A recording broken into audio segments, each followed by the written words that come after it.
दोस्तों किसी भी एग्जाम को निकालने के लिए मेहनत के साथ साथ एक अच्छी स्ट्रेटजी और एक प्रॉपर प्लानिंग की बहुत ज्यादा जरूरत है। एक गलत स्ट्रेटजी, एक गलत प्लानिंग आपकी सारी मेहनत पर पानी फेर सकती है और जिस जॉब को आप ले सकते थे उस गलत स्ट्रेटजी की वजह से आप उस जॉब से दूर हो सकते हो। तो आज की इस वीडियो में मैं आपको बताऊंगा कि ऐसी कौन सी चीजें हैं जो आपको अपनी पढ़ाई के अंदर इंप्लीमेंट करनी है। वो सारे पॉइंट्स मैं कवर करूंगा, एक आपको प्रॉपर स्ट्रेटजी बताऊंगा। मैं सारे पॉइंट्स के ऊपर बात करूंगा, चाहे वो बुक्स हो, चाहे वो टीचर्स हो, चाहे वो कब आपको कैसे आपको रिवीजन करनी है, कब से आपको मॉक टेस्ट लगाने हैं, कैसे नोट्स बनाने हैं। और इन चीजों को अगर आपने अपनी मेहनत के साथ इंक्लूड कर लिया तो आप देखना कि आप अपनी तैयारी को नेक्स्ट लेवल पर ले जा सकते हो। लेकिन उससे पहले मैं आपको बता दूं कि अगर आप किसी भी गवर्नमेंट जॉब की तैयारी कर रहे हैं, खासकर रेलवे की, तो आप किरण पब्लिकेशंस की बुक्स को फॉलो कर सकते हैं।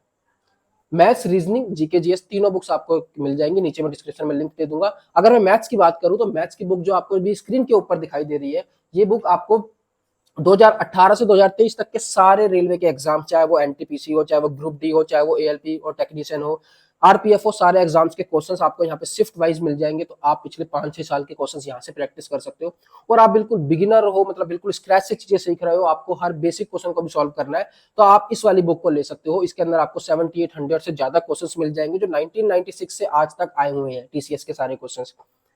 तो इन बुक्स से आप अपनी प्रिपरेशन को काफी अच्छा कर सकते हो। इन बुक्स के अंदर एक खास बात क्या है ना, कि जब हम तैयारी करते हैं तो हमें अगर पता हो कि कौन सा चैप्टर ज्यादा इंपॉर्टेंट है तो हम उसको पहले करेंगे और उसके ऊपर अच्छी पकड़ बनाएंगे। तो यहाँ पर आपको चैप्टर वाइज वेटेज दे रखी है। देखो सामने आपको स्क्रीन पे दिख रहा होगा कि नंबर सिस्टम से 8% क्वेश्चन ज्यादा मतलब पूछे जाते हैं। प्रीवियस ईयर के ट्रेंड को देखें तो यहाँ से आपको एक अंदाजा मिल जाएगा कि कौन सा चैप्टर आपको पहले पढ़ना है, और उन चैप्टर को पढ़ के आपको इस तरह से अपनी प्रिपरेशन को कर लेना है कि उन चैप्टर से आपका कोई भी क्वेश्चन ना छूटे। तो इन बुक्स के लिंक मैं सारे डिस्क्रिप्शन में आपको दे दूंगा, वहां से जाके परचेस कर लेना अगर आपको लगे कि परचेस करने की आपको जरूरत है। तो वीडियो में दोबारा से आते हैं। तो इस वीडियो के अंदर मैं आपको सारी चीजें बताऊंगा स्ट्रेटजी से रिलेटेड, बिगिनर के लिए भी और एडवांस लेवल के बच्चों के लिए भी। एडवांस वो बच्चे जो ऑलरेडी सिलेबस खत्म कर चुके हैं, जो एसएससी की तैयारी कर रहे थे और वो एनटीपीसी का फॉर्म भी फिल कर रहे हैं। अब देखो एनटीपीसी के अंदर कंपटीशन बहुत ज्यादा हाई रहने वाला है। क्यों? क्योंकि 4 से 5 साल में वैकेंसीज आई है। और कितनी वैकेंसी आई है? ऊंट के मुंह में जीरा, आपने सुनी होगी कहावत, मतलब बहुत ही मामूली सी वैकेंसीज आई है, 13-14 हजार। और बच्चे बहुत हैं जो इस फॉर्म के लिए अप्लाई करेंगे, मे भी करोड़ों में एप्लीकेशन जा सकती है। तो कंपटीशन बहुत हाई रहने वाला है। आपको आज से ही अपनी जी जान झोंक देनी है इसकी तैयारी के लिए। और इस स्ट्रेटजी के अंदर मैं आपको कोई प्रॉपर स्ट्रेटजी आपके लिए बिल्कुल तैयार करके नहीं दे रहा हूं, आपको कोई पूरा टाइम टेबल या आपका पूरा शेड्यूल नहीं बना के दे रहा हूं। मैं बस वो चीजें बताऊंगा जो आपको अपनी तैयारी के अंदर इंप्लीमेंट करनी है। टाइम टेबल शेड्यूल आपको खुद बनाना है अपने अकॉर्डिंग, जो भी आपका शेड्यूल है उसमें इन चीजों को इंप्लीमेंट करना और देखना कि आपकी तैयारी में इंप्रूवमेंट आती है या नहीं। तो वीडियो को स्टार्ट करते हैं। चलिए दोस्तों स्टार्ट करते हैं। देखो इस वीडियो में मैं जो बात करूंगा मेन मैथ्स की स्ट्रेटजी को लेकर बात करूंगा। मैथ्स और रीजनिंग को भी मैं कवर करूंगा इसी वीडियो के अंदर। बाकी जीके जीएस के लिए मैं अलग वीडियो लेकर आऊंगा। क्यों? क्योंकि मैथ्स की सारी चीजें मैं कवर करूंगा तो ये वीडियो बहुत लंबी हो सकती है। सब चीजें बताऊंगा मैं आपको, कैसे आपको रिवीजन करनी है, कब मॉक टेस्ट लगाने हैं, कौन से टॉपिक्स को पहले करना है, सारी चीजें कवर करूंगा। तो वीडियो लंबी ना हो इस वजह से मैं जीके जीएस को एक अलग पार्ट में कवर करूंगा। तो अगर आपको वीडियो अच्छी लगी और आपके पॉजिटिव कमेंट्स आए, आपने मेरे को बताया कि सर इससे हेल्प आपको मिली है, तो मैं जीके जीएस के लिए आपकी जल्दी वीडियो लेकर आऊंगा। अब ये वीडियो उन लोगों के लिए काम करेगी जो एनटीपीसी की तैयारी कर रहे हैं, चाहे वो अंडर ग्रेजुएट की कर रहे हैं, चाहे वो ग्रेजुएट की कर रहे हैं। सीबीटी 1 और सीबीटी 2 दोनों के लिए हेल्पफुल है, क्योंकि सेम ही सिलेबस है। आरआरबी जेई के अंदर भी सीबीटी 1 में सेम सिलेबस है। तो ये स्ट्रेटजी आपको अच्छे से देखनी है। अगर आपने इसका थंबनेल को क्लिक किया है तो लास्ट तक जुड़े रहना है इस वीडियो के साथ, और आप देखना कि सारी चीजें कवर हो गई हैं, आपका कोई डाउट नहीं रहेगा। मैथ्स आपको कैसे, कब, क्यों, किस तरह से पढ़नी है, सब कुछ पता चल जाएगा। और आरआरबी जेई की स्ट्रेटजी वीडियो मैंने एक और बना रखी है, उसका ऊपर आपको आई बटन में लिंक मिल जाएगा, नीचे डिस्क्रिप्शन में मिल जाएगा। तो आप उसको एक बार जाकर देख लेना। उसमें मैंने बताया हुआ कि आप सीबीटी 2 के लिए टेक्निकल को कैसे लेके चलेंगे सीबीटी 1 के साथ। अब आगे बात करते हैं। एक एक पॉइंट को ध्यान से समझना, कुछ भी मिस मत करना। तो सबसे पहला काम क्या करना है ना, आपको आपको नोटबुक बनानी है, और 3 नोटबुक बनानी है। 3 पहली में जिसमें आप सिर्फ फॉर्मूले लिखोगे, कोई भी आपको इंपॉर्टेंट कॉन्सेप्ट मिलता है वो लिखोगे। दूसरी नोटबुक के अंदर आप टीचर, जिस भी टीचर से आप पढ़ रहे हो उस टीचर के नोट्स की कॉपी बनाओगे, टीचर नोट्स। और तीसरी कॉपी आप बनाओगे जब आप मॉक टेस्ट देना करोगे, तो स्टार्ट करोगे मॉक टेस्ट देना, तो टेस्ट की जो एनालिसिस होगी उसकी एक कॉपी आप बनाओगे अलग से। क्लियर? 3 कॉपी आपको अपने पास रखनी है। ये काफी इंपॉर्टेंट कॉपी रहेगी, फॉर्मूला वाली और टेस्ट एनालिसिस वाली, जो आपको एग्जाम के टाइम पे बहुत हेल्प करेगी। अब टीचर के नोट्स जो है, कई बच्चे जो है पेड कोर्स लेके पढ़ रहे होंगे, और कुछ बच्चे जो है यूट्यूब से भी पढ़ रहे होंगे। पहली चीज तो मैं सबको ये रेकमेंड करूंगा कि अगर आप पेड कोर्स अफोर्ड कर सकते हो तो पेड कोर्स ले लो। कई सारे टीचर मैं आपको बताऊंगा, जिसका भी आपको अच्छा लगे आप पेड कोर्स ले लो।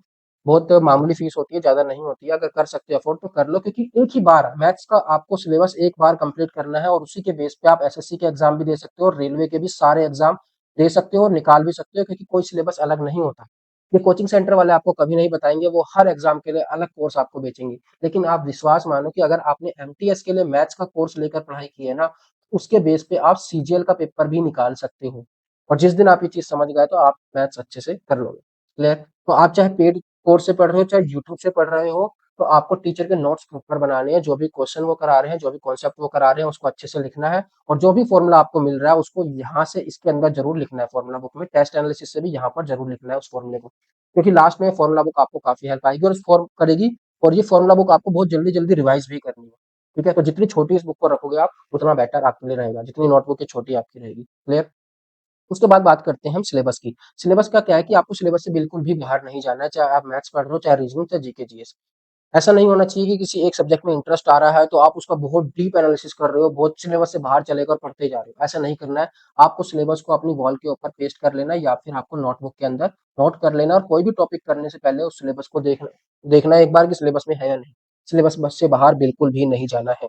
अब आपको पढ़ाई कैसे करनी है? तो देखो, जो बच्चे पेड कोर्स लेके पढ़ रहे हैं, पेड कोर्स ले रखा है, तो उनके लिए तो कोई दिक्कत ही नहीं है। आपका एक पूरा शेड्यूल बना हुआ होगा, टीचर की क्लास चलती होंगी, आपको बस टीचर की क्लास लेनी है, अपने नोट्स प्रिपेयर करने हैं। लेकिन जो बच्चे यूट्यूब से पढ़ेंगे ना, यूट्यूब से पढ़ने के लिए देखो सब कुछ अवेलेबल है। सारे टीचर्स मैं आपको बता रहा हूँ। उन टीचर्स में से जिस भी टीचर की आपको वीडियो अच्छी लगे, उस टीचर की वीडियो आप देख सकते हैं। मान लो गगन प्रताप सर हैं, तो आपको परसेंटेज पढ़ना है, तो आप गगन प्रताप सर के नाम के आगे परसेंटेज लिख देना। उनकी सारी परसेंटेज की वीडियोस खुल के आ जाएंगी।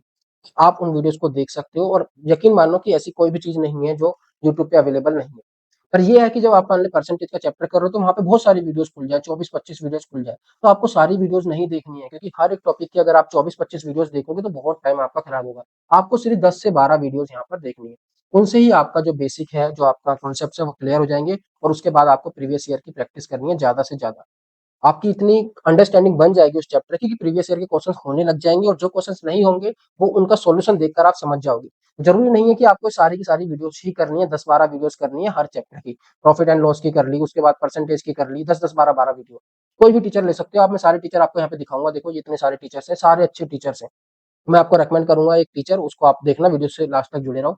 क्या करना है आपको? हर टीचर की 10-12 वीडियोस देखनी है, यूट्यूब पे उस टॉपिक का नाम लिखना है जो आपके सिलेबस के अंदर है। क्लियर हुआ? उसके बाद आपको क्या करना है? प्रीवियस ईयर क्वेश्चन सॉल्व करने हैं। आपने किसी टॉपिक से टॉपिक को खत्म किया किसी टीचर से, उसके बाद उस टॉपिक के आपको प्रीवियस ईयर क्वेश्चंस करने हैं। जितने ज्यादा आप प्रीवियस ईयर क्वेश्चंस करोगे, उतना ज्यादा आपकी जो अंडरस्टैंडिंग है उसकी बढ़ेगी। और आपको पता चलेगा कि एग्जाम में किस तरह के क्वेश्चंस पूछे जाते हैं। प्रीवियस ईयर क्वेश्चंस ये नहीं है कि कुछ भी लगाने लग गए। मान लो एनटीपीसी की तैयारी कर रहे हैं तो सीजीएल के लगाने लग गए सीधा, नहीं। अगर आप एनटीपीसी की तैयारी कर रहे हो तो आपको पहले एनटीपीसी के प्रीवियस ईयर पेपर्स लगाने हैं, एनटीपीसी के प्रीवियस ईयर। उसके बाद रेलवे के बाकी एग्जाम्स के प्रीवियस ईयर आपको पेपर लगाने हैं। उसके बाद अगर आपके पास टाइम बचता है तो आप एसएससी के पेपर लगाएंगे, सीएचएसएल और एमटीएस के पहले। उसके बाद फिर सीजीएल पे। तो आपको पहले एक टॉपिक खत्म करना है, एनटीपीसी के सारे पेपर लगा लेने हैं। फिर दूसरा टॉपिक खत्म करना है, फिर एनटीपीसी के सारे पेपर लगा लेने हैं उस टॉपिक के। इस तरह से आपको पहले एनटीपीसी के लगाने हैं। जब आप रिवीजन करने बैठोगे, तब आप फिर दूसरे पेपर्स के जो क्वेश्चंस पूछे गए हैं उस टॉपिक के, उन पे ध्यान दे सकते हैं। कौन सी बुक फॉलो करनी है ये भी आपको मैं अभी बताऊंगा। और जो आरआरबी जेई के बच्चे हैं, आरआरबी जेई के, वो पहले कवर करेंगे आरआरबी जेई के प्रीवियस ईयर के पेपर्स, सीपीटी 1 के। वो क्लियर हो जाएंगे और आपके पास टाइम बचेगा, तब आप दूसरे पेपर्स करोगे। और पहले रेलवे के, इसके बाद आपको रेलवे के पेपर्स मतलब एनटीपीसी के पेपर उठाने हैं, वो प्रैक्टिस करनी है। क्लियर हुआ?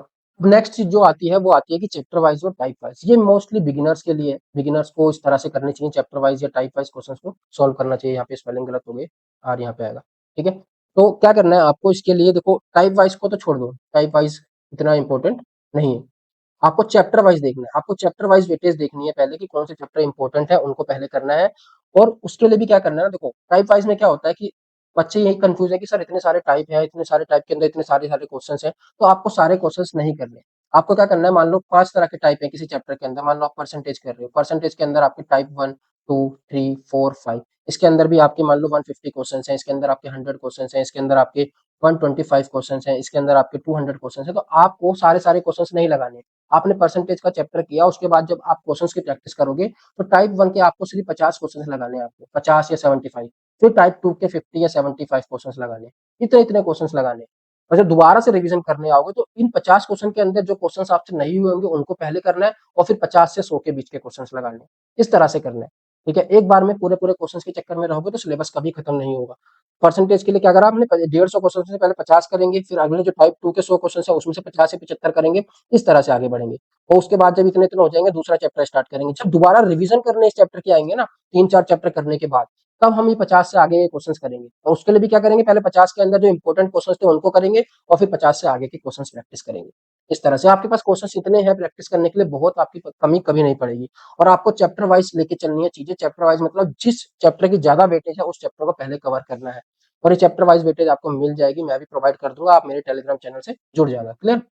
अगली चीज आती है बुक्स। बुक्स के लिए मैं आपको सिर्फ दो ही बुक्स रेफर करूंगा। एक तो हो गई आपकी पिनैकल की प्रीवियस ईयर बुक्स, पिनैकल की, और दूसरी हो गई किरण पब्लिकेशन की। इसके अलावा भी और पब्लिकेशन है, यूथ पब्लिकेशन है, आप उसकी भी ले सकते हो, किसी की भी लो, मैं कोई इसके लिए अंदर आपको बोलूंगा नहीं, जो मर्जी लो आप। और पर अच्छे से प्रैक्टिस करो। और इस कोई थ्योरी बुक लेने की जरूरत नहीं है, ठीक है? मैं थ्योरी बुक बिल्कुल भी रेकमेंड नहीं करूंगा, थ्योरी बुक लेने की जरूरत नहीं है आपको। आपको सिर्फ प्रीवियस ईयर की बुक्स लेनी है, दोनों प्रीवियस ईयर की बुक्स होनी चाहिए। और जो आप जिस भी टीचर से आप पढ़ रहे हो उस टीचर के आपको नोट्स जो है, मतलब जो वो स्टडी मटेरियल दे रहे हैं, उस स्टडी मटेरियल को सॉल्व करना है बस। कोई अलग से आपको थ्योरी की बुक लेने की जरूरत नहीं है, क्योंकि मैथ्स के अंदर अगर थ्योरी पढ़ने बैठोगे ना तो कुछ समझ नहीं आएगा, टीचर आपको ज्यादा अच्छे से समझा पाएगा उन चीजों को।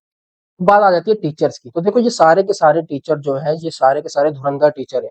और मोस्टली ये सारे के सारे जो है इसमें एसएससी के टीचर्स हैं, और ये रेलवे के लिए ज्यादा फेमस है। और मैं आपको सजेस्ट करूंगा कि आप इन वाले टीचर्स को फॉलो करोगे तो ज्यादा बेटर है। बाकी ये सारे टीचर्स भी अच्छे हैं, इन टीचर्स की अलग महारत है। तो ये गगन प्रताप सर, अभिनय सर, आदित्य रंजन, रेमो सर, भूतेश सर, आभास सैनी सर, पवन राव सर, इनका नाम लिखो आप। और जो भी टॉपिक आपको पढ़ना है उस टॉपिक का नाम लिख दो इनके आगे। मान लो रेमो सर के आगे लिख दो परसेंटेज या प्रॉफिट एंड लॉस, उनकी सारी वीडियोस खुल के आ जाएंगे। और देखो आराम से, इतना मटेरियल है, बस कितना देखना है आपको वो चीजें ध्यान रखना। आपको सिर्फ 10-12 वीडियोस देखनी है हर टॉपिक की, और इनमें से किसी भी टीचर को आप फॉलो कर सकते हो। मैं बता रहा हूँ, अगर आपने अच्छे से फॉलो कर लिया तो कोई नहीं रोक सकता आपका एग्जाम निकालने के लिए। तो ये सारे के सारे मोस्टली एसएससी में फोकस करते हैं। लेकिन ये साहिल खांडेलवाल सर जो है ये रेलवे पे ज्यादा फोकस करते हैं, तो आप इनको फॉलो कर सकते हो, काफी अच्छा पढ़ाते हैं ये भी। बाकी गगन प्रताप सर, अभिनय सर ये थोड़ा हाई लेवल रखते हैं, तो अगर आपको लग रहा है कि इनका समझ नहीं आ रहा तो आप इन आदित्य रंजन सर को फॉलो कर सकते हो, आदित्य रंजन सर या साहिल खांडेलवाल। ठीक है, मैं ये दो रिकमेंडेशन अपनी तरफ से दे रहा हूँ, बाकी तो आप जिस मर्जी टीचर को देख सकते हो, और कैसे पढ़ना है वो मैंने आपको बता दिया है। अब बात करते हैं, देखो कैलकुलेशन स्पीड, ये बहुत जरूरी है मैथ्स के अंदर। अगर आपकी कैलकुलेशन बहुत धीरे है तो आप पूरे टाइम के अंदर सारे क्वेश्चंस कंप्लीट नहीं कर पाओगे, और उससे काफी प्रॉब्लम रहेगी। आपको अपनी कैलकुलेशन स्पीड अच्छी करने के लिए कुछ चीजों को बिल्कुल टिप्स पे रखना पड़ेगा। जैसे कि आपको स्क्वायर्स को याद रखना पड़ेगा कम से कम 50 तक, कम से कम बता रहा हूँ, जितना ज्यादा तक आप कर सकते हो उतना अच्छा है। क्यूब्स आपको याद रखने पड़ेंगे कम से कम 25 तक। आपको टेबल्स याद रखने पड़ेंगे कम से कम 30 तक।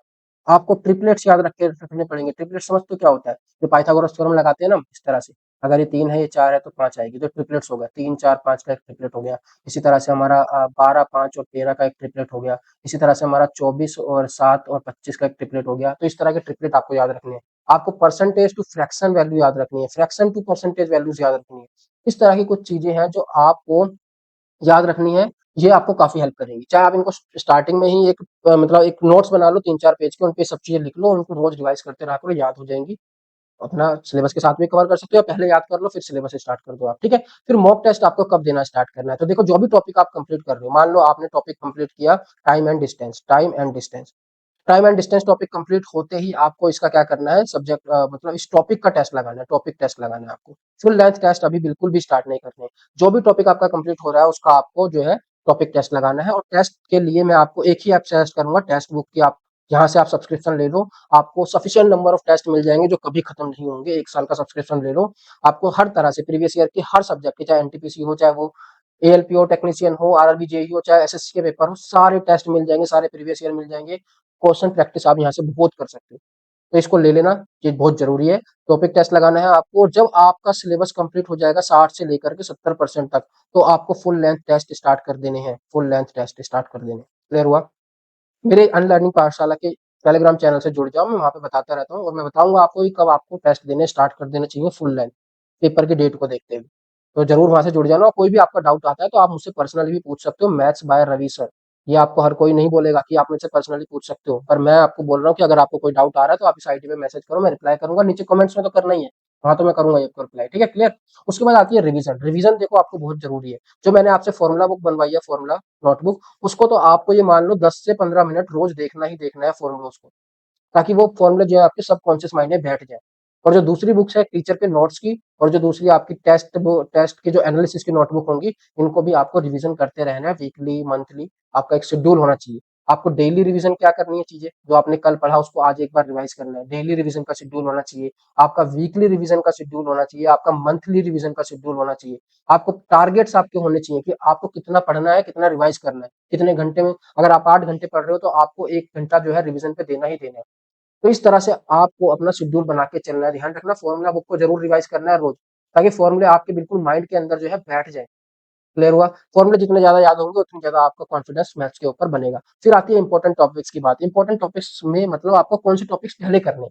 तो इसके अंदर आपका जैसे सिंप्लीफिकेशन हो गया, नंबर सिस्टम हो गया, परसेंटेज, प्रॉफिट लॉस, ये सारी चीजें जो है, मेंसुरेशन, ट्रिग्नोमेट्री, ये काफी इंपॉर्टेंट चैप्टर है। आप देखोगे प्रीवियस ईयर का ट्रेंड उठा करके इन टॉपिक से सबसे ज्यादा क्वेश्चंस पूछे जाते हैं, तो आपको ये टॉपिक्स पहले कंप्लीट करने हैं। तो इस वीडियो के अंदर मैंने सारी चीजें आपसे मतलब डिस्कस कर ली है, आपको किस तरह से मैथ्स को लेकर चलना है। और अगर आपने ये सारे पॉइंट्स अपने इंप्लीमेंट कर लिए तो आप देखना कि आप काफी अच्छे से जो है कर पाओगे। अब रीजनिंग की अगर बात करें तो रीजनिंग में कुछ अलग नहीं करना है। रीजनिंग में सारी चीजें वही रहेंगी। आपको एक अपनी टेस्ट अपनी फॉर्मुला बुक बनानी है, एक टेस्ट एनालिसिस की बुक बनानी है, और एक टीचर के नोट्स बुक बनानी है, जैसे आपने मैथ्स के अंदर किया। ठीक है। अब इसके अंदर आपको क्या करना है ना, इसके अंदर कोई पेड कोर्स मैं बिल्कुल भी रेकमेंड नहीं करूंगा। इसके अंदर आप पेड कोर्स बिल्कुल मत लें। यूट्यूब का यूज करें। यूट्यूब पे जो भी टॉपिक आपको पढ़ना है, आप अपना सिलेबस देखो, सिलेबस का टॉपिक देखो, उस टॉपिक को सीधा लिखो यूट्यूब के ऊपर। टीचर्स जो है, टीचर मैं बता रहा हूँ, 3 टीचर्स में को फॉलो करो, कोई दिक्कत नहीं है, सारे बढ़िया टीचर है। जो भी टॉपिक आपको पढ़ना है उनके नाम के आगे वो टॉपिक लिख दो, और उस टॉपिक की जो वीडियो आएगी, एक वीडियो आए, 2 वीडियो आए, उनको देख लो, और उसके बाद सिर्फ और सिर्फ प्रीवियस ईयर के क्वेश्चंस करो। मैं बता रहा हूँ, एक दिन में आप एक टॉपिक कर सकते हो, बहुत मुश्किल नहीं है रीजनिंग। एक दिन में एक टॉपिक आराम से कंप्लीट हो सकता है, और 2 महीने में आराम से आप सिलेबस खत्म कर सकते हो रीजनिंग का। और शुरू से ही पहले दिन से ही आप इसके रीजनिंग के टेस्ट लगाना स्टार्ट कर सकते हो। मान लो आपने पहले दिन कोई टॉपिक कंप्लीट किया, ठीक है, मान लो डाइस का टॉपिक कंप्लीट किया, बहुत छोटा सा टॉपिक है। आप कोई भी वीडियो देखो 1 घंटे की, आपका डाइस के ऊपर इस तरह से पकड़ बन जाएगी कि आप भूलोगे नहीं। उसके जो कॉन्सेप्ट बताए हैं उसको अपनी फॉर्मुला बुक के अंदर लिख लो, और उसके फिर प्रीवियस ईयर के क्वेश्चंस कर लो। तो रीजनिंग बहुत ईजी है, और उसके बाद फिर उसका टेस्ट लगा लो। तो रीजनिंग आप ठीक से फॉलो करोगे तो 2 महीने में कंप्लीट हो जाएगा, और इसके लिए कुछ अलग से पेड कोर्स नहीं लेना है, बस यूट्यूब से ही आपकी सारी चीजें हो जाएंगी। क्लियर हुआ? सारे पॉइंट्स जो मैंने मैथ्स के अंदर बताए हैं, उन पॉइंट्स को इसके अंदर आप यूज कर सकते हो। बस मैं पेड कोर्स यहाँ पे रेकमेंड नहीं करूंगा। टीचर्स कौन से हैं? टीचर्स जो सबसे ज्यादा मतलब मेरे को अच्छे लगे थे वो कमल छाबरा सर है, मैंने इनको काफी फॉलो करा हुआ है। उसके बाद पीयूष वार्ष्णेय सर का भी काफी नाम है, और विक्रमजीत सर जो है, गुरुकुल रैंकर्स गुरुकुल इनका यूट्यूब चैनल है, वहां पर आपको मिल जाएंगे, तो आप इनको भी फॉलो कर सकते हो। ठीक है, ये 3 टीचर काफी अच्छे हैं। ज्यादा इधर उधर मत भागो, आप इन तीनों टीचरों की वीडियोस देखो, जौन से भी टीचर आपको अच्छे लगे उसको अच्छे से फॉलो करो, और देखना कि आप अच्छे से रीजनिंग में परफॉर्म कर पाओगे। ये जो है इवन कोचिंग सेंटर है इनका यूट्यूब चैनल, यहीं पे भूतेश सर भी है। मैंने मैथ्स के अंदर भूतेश सर लिखा था, उन्हीं का ये इवन कोचिंग सेंटर है, उन्हीं के साथ ही पढ़ाते हैं। और पीयूष वार्ष्णेय सर शायद कैरियर्स विल करके जो है उनका उस चैनल के ऊपर पढ़ाते। ठीक है, क्लियर हुआ? तो ये इस तरह से आपको चीजें रखनी है इसके अंदर, रीजनिंग के अंदर। अब ये जो मैंने पूरी स्ट्रेटजी बताई है, इसको अच्छे से फॉलो कर लेना, और देखना कि आपकी जो बहुत सारे डाउट्स हैं इन वीडियो से क्लियर हो जाएंगे। उसके बाद भी अगर आपका कोई डाउट आता है तो आप मेरे को नीचे कमेंट सेक्शन में बताएं। और ये वीडियो कैसी लगी आपको, इस चीज को भी आपको बताना है, ताकि मैं आपके लिए इस तरह की और वीडियोस लेकर आता रहूं, आपको मोटिवेट करता रहूं। बाकी जो जीके जीएस की जो स्ट्रेटजी रहेगी वो मैं जल्दी ही लेकर आऊंगा पार्ट 2 के अंदर, ये पार्ट 1 है। और वहां पे मैं आपको सोर्सेज बताऊंगा कि कहाँ से आपको पढ़ना है। एक सोर्स मैं आपको अभी बता देता हूँ जीके जीएस का, कि पार्मर एसएससी करके है एक चैनल, उसको फॉलो करना स्टार्ट कर दो। मैं बता रहा हूँ, इसको फॉलो करना स्टार्ट कर दो, जीके जीएस का डर जो है दूर हो जाएगा 2 से 3 महीने में। तो ये पूरी स्ट्रेटजी अगर आपको अच्छी लगे तो नीचे कमेंट सेक्शन में जरूर बताना। धन्यवाद। आई होप आप सभी को ये वीडियो काफी पसंद आई होगी, और मैंने इस वीडियो के अंदर उन सारे पॉइंट्स को कवर करने की कोशिश करी है जिनसे आप अपनी तैयारी को बेहतर कर सकते हैं। इसमें मैंने सिर्फ मैथ्स और रीजनिंग के लिए बात की है। जीके जीएस के लिए मैं वीडियो तभी लेकर आऊंगा जब आपके कमेंट्स नीचे मेरे को पॉजिटिव दिखेंगे, आपको लगेगा कि हाँ इस वीडियो से आपको फायदा हुआ है, तो कमेंट करना ना भूले, लाइक करना वीडियो को ना भूले, और हो सके अगर मन करे आपका, अच्छी लगे वीडियो, तो शेयर भी कर देना।